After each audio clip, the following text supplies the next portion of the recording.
I'm going to demonstrate how much fluoride that you need to put into a fluoride tray. First, I've picked the appropriate type of fluoride and size of tray for my patient. Then I'm just going to take the bottle,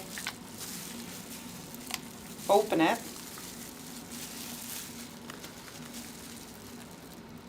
and you just want to put in a thin layer all the way.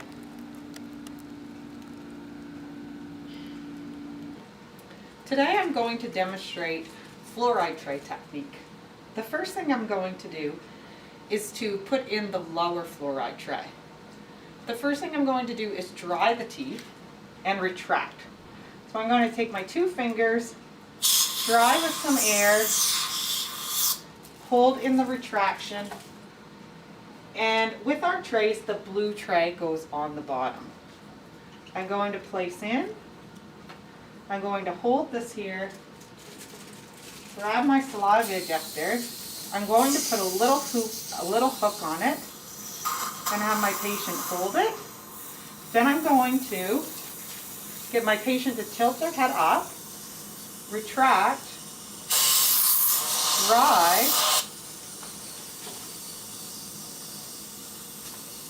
and place the upper tray. Now I'm going to have my patient put that saliva ejector in between, and this is a neutral fluoride, so we're going to set our timer for 4 minutes.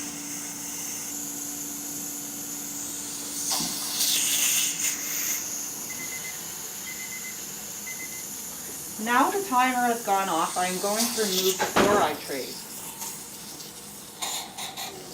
I'm going to remove the bottom one, suction,